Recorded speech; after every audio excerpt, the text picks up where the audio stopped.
Ассалаумағалейкум ардақты ағайын, қадірменді спорт жанкүйерлері. Таң телеарнасындағы «Білек пен жүрек» апталық спорттық бағдарламасының кезекті санын назарларыңызға ұсынамыз. Хабарымыздың бүгінгі басты кейіпкері кикбокстан 2 дүркін Еуропа чемпионы, әлем кубогының иегері, халықаралық дәрежедегі спорт шебері Елмұрат Қайыпжанов. Кезінде корольдердің королі атанған 3 дүркін әлем чемпионы қырғызстандық Чабан Чадмановты жеңген Елмұрат бауырымыз әлі де спорттық бабында. Оған қазір куә боласыздар.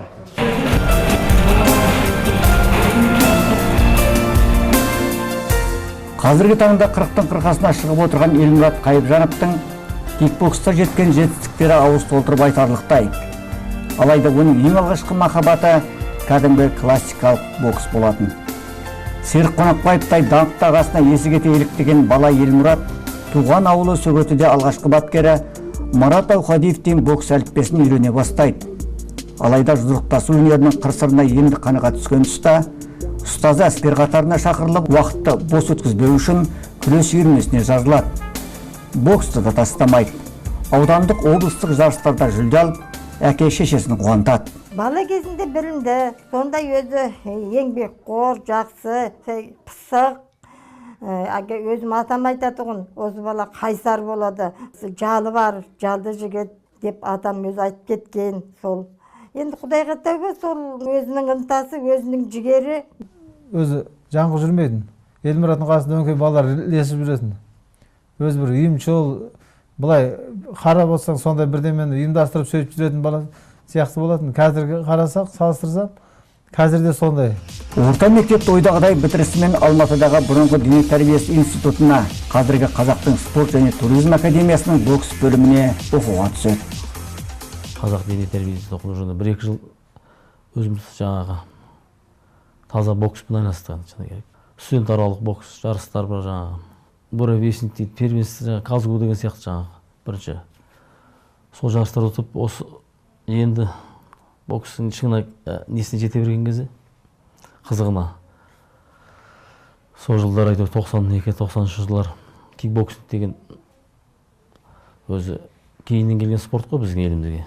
Осы Алматыға келгеннен бастап сол жылдар Сабыржан Махметов ағамыз кикбоксинг президенті, қазір жекпе-жек президент. Барас Қаракөз қазақ балаларымызды спортқа тартып, ұрқын көтеріп, ертең мықты спортшылар тәрбиелейік деп сол жолдармен бастадық. Елмұраттың бір несі, залда қалай көрсетеді, алаңда да, сайыстарда соны көрсетеді. Бұның жүрегі де бар, білек күшімен де жүрегі де бар, керемет. Және де ақылы бар. Сол маған бұны айтты. Сосын мен оны капитан команда неге өйткені ол ерекше болды, ерекше жігіт. Елмұрат бойы кішкентай болса да жүрегі үлкен. 94 жылдан бері 18 жасынан біздің қасымызда жаңағы бірге жүріп, бірге жаттығы болса, бізден де үлкен ағалары болды қасында көптеген. Солардың бәрі бізбен бірге жаттығып келе жатыр. Осы уақытқа дейін қазір біргеміз, Аллаға шүкір. Өткен ғасырдың 90-шы жылдардың ортасында кикбокс әлемінде Елмұрат Қайыпжанов деген жойқын құбылыс пайда болды. Ең жеңіл салмақта оның екпініне шыдас берер қарсылас Азия, Еуропа тіпті төрткүл дүниеде кем де кемеді.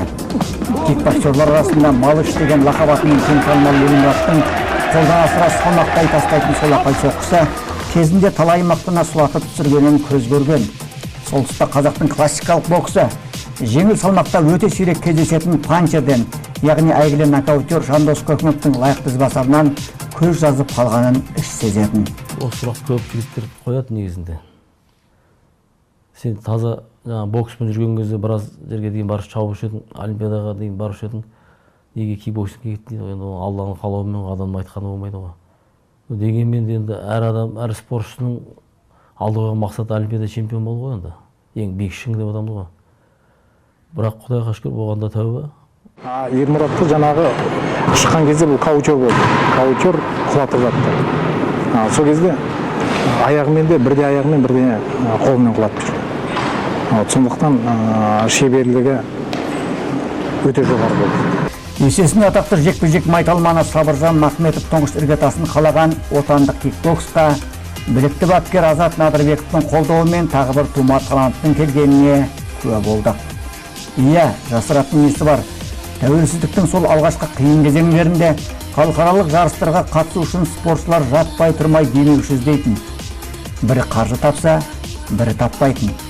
Міне сондай қысылтаяң уақытта Асқар Қоқанов, Асқар Можанов, Ержан Шегенов, Серік Айдарбеков, Ахан Бұсырманов, Қани Досаев сынды сайдың тасында іріктелген жігіттер ел намысын ақшадан жоғары қоятын қалталы кәсіпкерлердің қолдауымен фул контакт, лоу-кик нұсқалары бойынша ірі халықаралық байрақты бәсекелерден жүлдесіз қайтпайтын.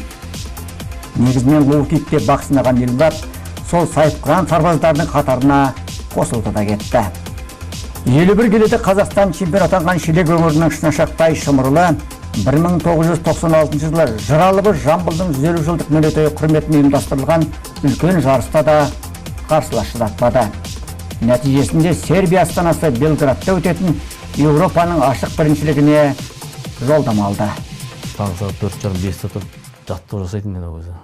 Өйткені жаңағы чемпиондарды білесің ғой, соларға қарсы жеңу үшін олар ұйықтап отыр, мен дайындалуым керек деп, соларға қарсы жеңу керек деген мақсат болды. Сол мақсатпен таң атып келе жатқан кезде тауға қарай жүгіріп, кей кезде Райымбек атамыздың басына жаяу жүріп келіп, құран бағыштап, Аллаға сыйынып жаңағы әруағына құрмет жасап қайтатын кездер болды. Сөйтіп Алланың қалауымен бір жағы өзің айтқан сияқты еңбектердің арқасынан мықты қарсыластар кездесті. Еуропа чемпионатында Елмұрат Алжир, Португалия, Румыния спортшыларын айқын жеңіп, ақтық айқаста 3 дүркін әлем чемпионы атақты қырғызстандық Шабан Шадмановпен кездесетін болды. 1995 жылы кәсіпқойлар арасында 3 дүркін әлем жеңімпазы, әйгілі итальяндық файтер Марио Руджераны тізе бүктірген 26 жастағы әккі Шабан 21-ге жаңа толған тәжірибесі аз жерлесімізді менсінбеді. Финалдық жекпе-жек өтпей жатып-ақ журналистерге өзінің сөзсіз чемпион атанатындығын жариялап үлгерді. Соңғы 5 жылда ешкімнен жеңілмеген өзі мықты әлемнің 3 дүркін чемпионы. Алдын ала көзі интервью беріп қойды екен ғой, мен чемпионмын деп, жаңа алдын ала дәрежелеп. Енді сол алған қалауымен бір жағы дайындық бар, жаңағы айтамыз ғой, жаңағы алдыға мақсат бар. Соңғы қарсыласымыз ауыр айтып кеткен бір сөзі бар екен енді. Мені жеңетін қазақ жоқ деп, туылған жоқ деп.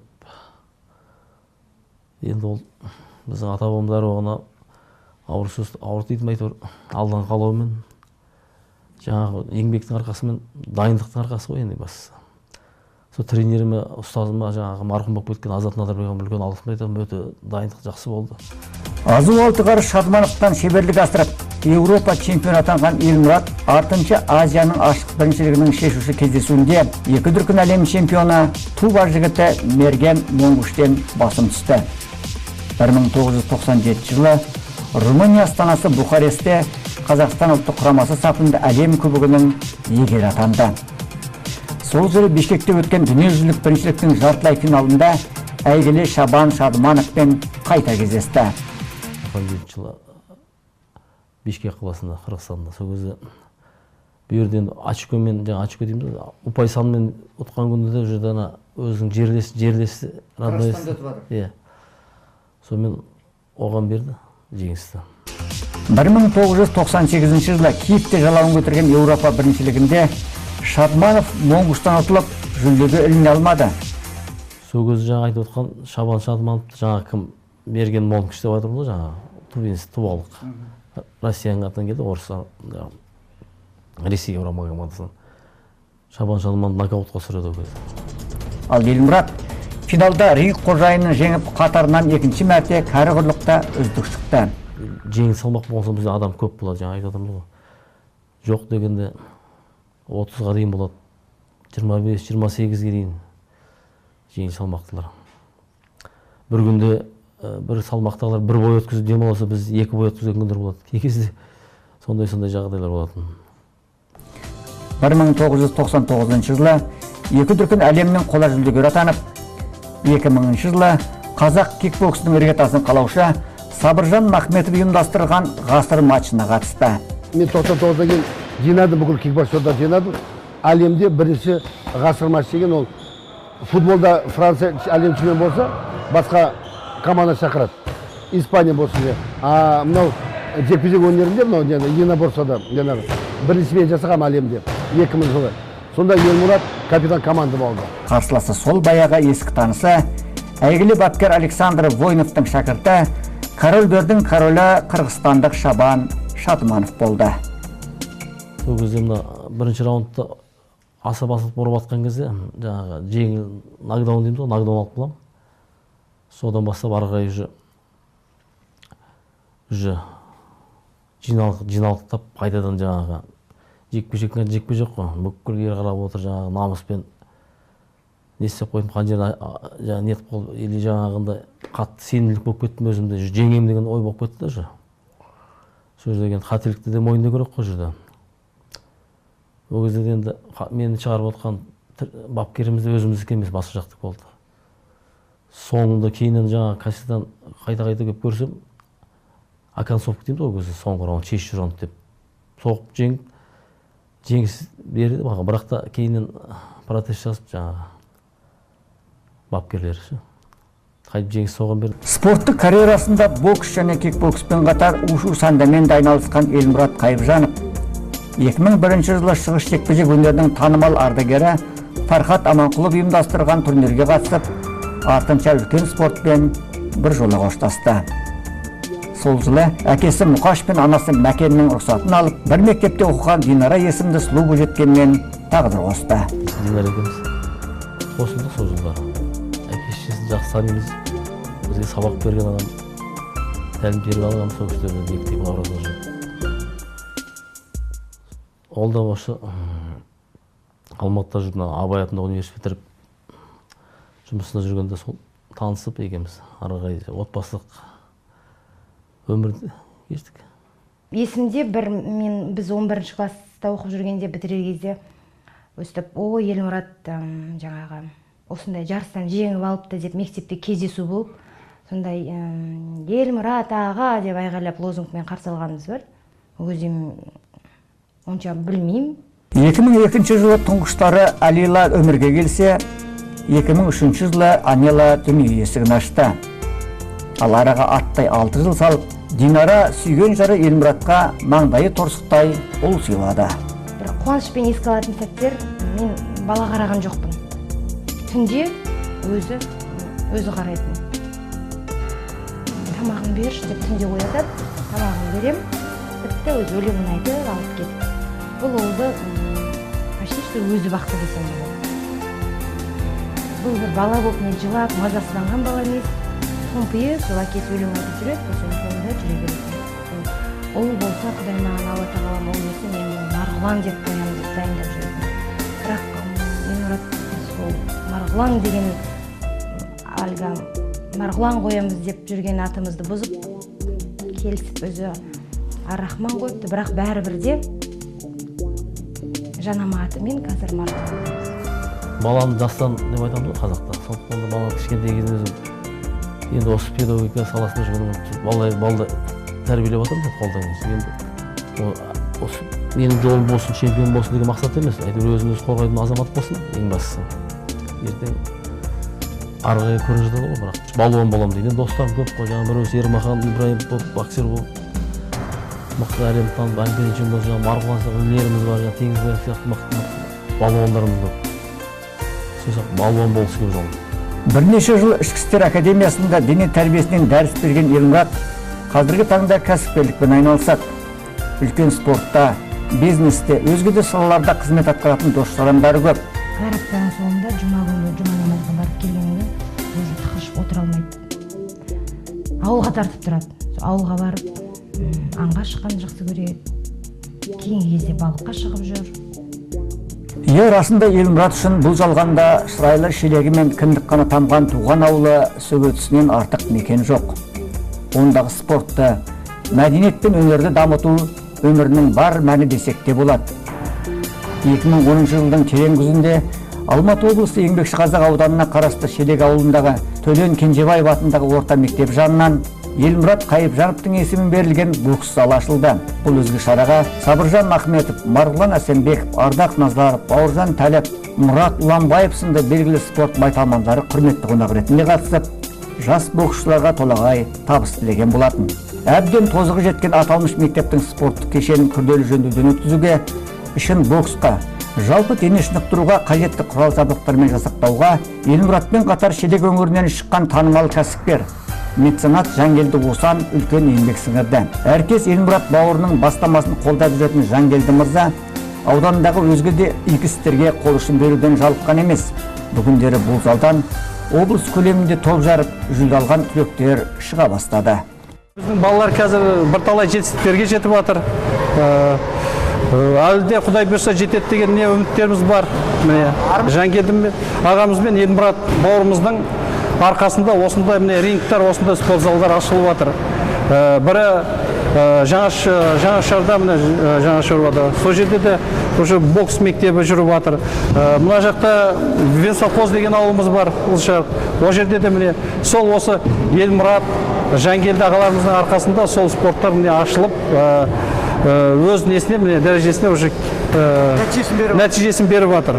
Әлемде біздің Қазақстанымыздың көк байрағын желбіретіп, талай шыңдарды бағындырды Елмұрат бауырымыз.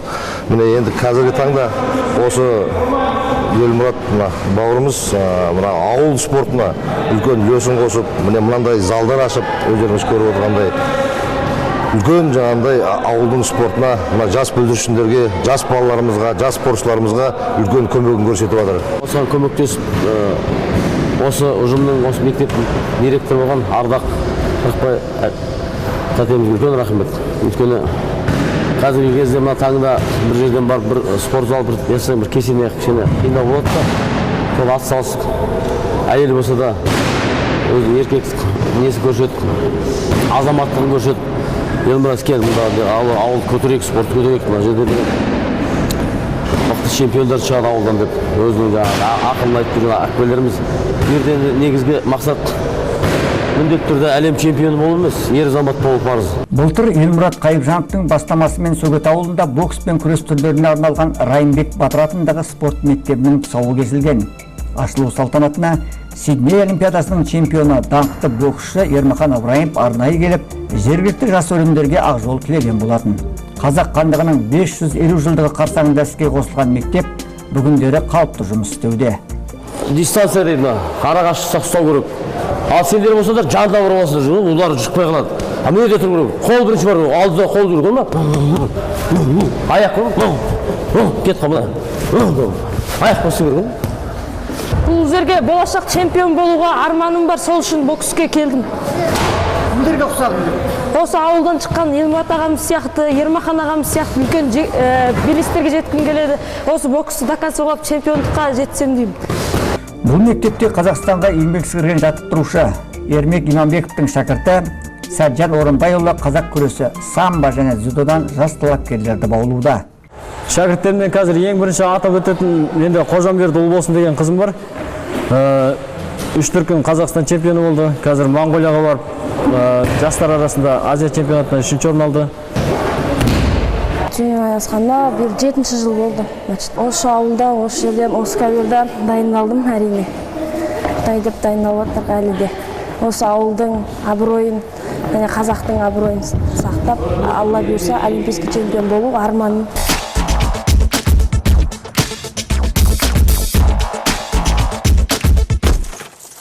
Елмұрат Қайыпжанов көп жылдан бері кәсіпкер бауырлары, әкімшіліктегі ел ағаларымен бірлесіп туған ауылында 9 мамыр күні аудан көлеміндегі спартакиада ұйымдастыруды дәстүрге айналдырған. Бұл ізгі дәстүр биылғы жеңістің 70 жылдық мерейтойында да өз жалғасын тапты. Ұлы Отан соғысы мен тыл ардагерлеріне арналып орнатылған мәңгі алау басында арнайы мерекелік жиын өткізіліп, еске алу тақтасына гүл шоқтары қойылды. Жиында Қазақстан Жазушылар одағы төрағасының орынбасары, Қаламгер медиа орталығының директоры, белгілі журналист әрі ақын Жандарбек Ашимжан көпшілікті ұлы жеңіс мерекесімен құттықтады. Ауған соғыс ардагерлер кеңесінің төрағасы, осы ауылдың тумасы Байдәулет Дәркембаев генерал Бақытжан Ертаевтың тікелей тапсырмасымен 10-нан астам ауыл азаматтарын арнайы медальдармен марапаттады. Елмұрат Қайыпжановтың кеудесіне де мерекелік медаль тағылды. Белгілі сазгер әрі ақын Естай Әлікеевтің Райымбек Батырға арналған толғауының тұсауы кесілді.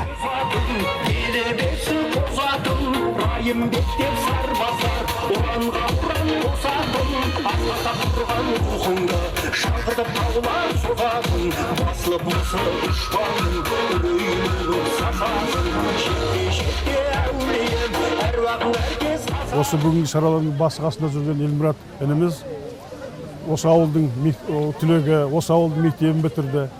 Кезінде спортпен айналысып, ауылымыздың, ауданның, облыстың, Қазақстанның қала берсе атын шығарып, әлем кубогының иегері болды. Бұның өзі біз үшін мақтаныш.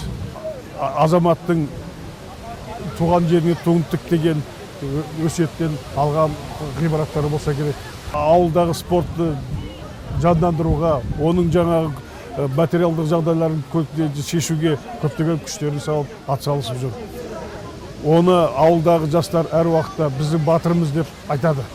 Ер туған жеріне деп тегінен айтпаған ғой. Біздің осы мектепті бітіріп, осы ауылдың топырағында аунап, осы елмен біте қайнасып, биікке көтерілген, дүние жүзін дүркіреткен әлем чемпионы Елмұрат бауырымыздың арқасы. Сонымен қатар тағы да аптал азаматтарымыз аз емес.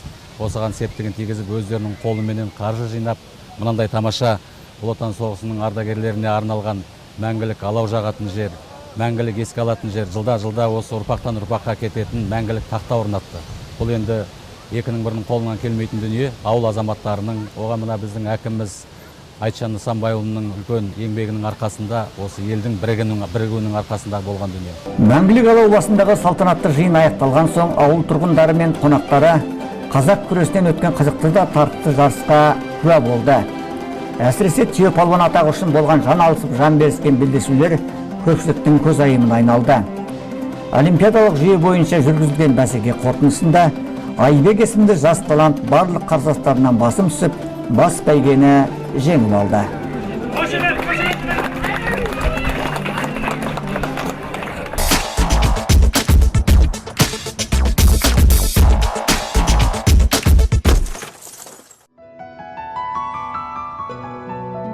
Өкінішке қарай жуырда Елмұрат Қайыпжановтың әкесі Мұқаш Ақсақал 80-нің сеңгіріне шығар тұсында дүниеден озды. Бар саналы ғұмырын ауылға арнап, аянбай еңбек еткен ардақты әке артта қалған ұл-қыздарына өнегелі тәлім тәрбие беріп, немере шөбере сүйіп кетті. Енді әкем қызмет бабымен бізден кішкентай бала күндерде әр аудандарда істеп бара жерге тоқталған жеріміз осы жаңағы Алматы облысы жаңағы Шелек ауданы, Сөгет Қойсақ қосаудан біз сол жерде өмірге келдік. Бәріміз қазір Нұран деп атамыз атын. Сол жерде біраз қызмет жасадық, инженер механик деп атамыз. Экспедитор болды, ауылға деген енді елдердің өзінің қарауында жұмыс істеген ағалар бар, бірге істеген азаматтар, әкелер бар жаңағы. Солар айтып жатады, еңбек көп, үлесін қосып, халыққа жасап жатқан қызметтер көп. Әрине, жастайынан қосылып 50 жыл отасқан жан жарынан айырылу Мәкен анамызға оңайға соқпағаны түсінікті. Оның үстіне мұның алдында екі ұлынан қапыда көз жазып қалған болатын. Жаратушының жазғанына шара бар ма? Орында бар оңалар демекші құлазған көңілін көтеретін алданыштарының бар екеніне шүкіршілік етеді. Енді қазір арманым жоқ десем де болады. Енді сол ауырмай, сырқамай, біреуге тәуелді қылмай, сол шалымның артынан кете барсам да бола береді. Енді қызығын көрейін әлде. 21 немерем бар. 21 немере, 3 шөбере. Біреуі ұлдан, екеуі қыздан. Қазіргі таңда бизнес саласында жүрген Елмұрат әріптес ағалары, жора жолдастарымен бірге аптасына 3-4 мәрте спорт залына барып, жаттығу жасап, әркез өзінің спорт бабында ұстау басты ұстанымы. Қысқасы, спорт оның күнделікті тыныс тіршілігінің мән-мағынасы, бөлінбес бір бөлшегі десек, артық айтпаспыз. Ал қазірге дейін Елмұрат екенбіз қазір мінекей үлкен бизнесте, кәсіп саласында бірге қызмет етіп келе жатырмыз. Өзімнің артынан еріп келе жатқан бауырым. Сондықтан да аптасына неше рет дейтін болсаңыз, біз аптасына күнделікті жаттығу жасаймыз деп мен айта аламын толығыменен. Өйткені біз бір залдың ішінде ғана жаттықпаймыз Алматы қаласында. Бірнеше залда жаттығамыз. Өскелең ұрпақтарға білгенімізді үйретеміз. Және солармен бірге өзімізде жаттығамыз, спорттық бабымызды сақтауға өзіміздің үлесімізді қосып, сол күш жігерімізді саламыз соның бәріне. Неше рет дейтін болсаңыз, біз аптасына күнделікті жаттығу жасаймыз деп мен айта аламын толығыменен. Өйткені біз бір залдың ішінде ғана жаттықпаймыз Алматы қаласында. Бірнеше залда жаттығамыз. Өскелең ұрпақтарға білгенімізді үйретеміз. Және солармен бірге өзімізде жаттығамыз. Кикбокста талай асуды бағындырған Елмұрат үшін классикалық бокстың жөні бөлек екенін хабарымыздың басында айтқан болатынбыз. Расында ол былғары қолғапты жаңа киген жас талапкерлерге де, тіс қаққан әккі боксшыларға да қолынан келген көмегін аямайды. Елмұрат ағамыз постоянно өзімізбен бірге тренировка барысында жаңағы өз ақылдарын айтып, өз нелерін айтып үйретіп тұрады бізді. Ол кісі не дегенмен білесіз, чемпион мира, ең бірінші бокстан бастаған бұл кісі. Бокстан тәжірибесі мол кісі. Әрқашанда бізге ақылдарын айтып, жарыстың алдында настройларын беріп, бұндай үлкен жеңістерге жетелейтін ағаларымыздың бірі. Бірінің қолын дұрыстап қойып берсе, бірінің тактикалық, техникалық шеберлігін шыңдауға, соққыларының пәрменін күшейтуге көмектеседі. 30-ында орда бұзып, 40-ында қамал алып отырған ел мақтанышы Елмұрат Қайыпжанов міне осындай азамат. Спортпен қатты ауырған адам еш уақытта жазылмайды. Ауырсақ тек қана спортпен ауырайық. Соның бір жарқын куәсі бүгінгі хабарымыздың басты кейіпкері, кикбокстан 2 дүркін Еуропа чемпионы, әлем кубогының иегері, халықаралық дәрежедегі спорт шебері Елмұрат Қайыпжанов бауырымыз. Білек пен жүректің келесі санда жүздескенше ел аман, жұрт тыныш болсын.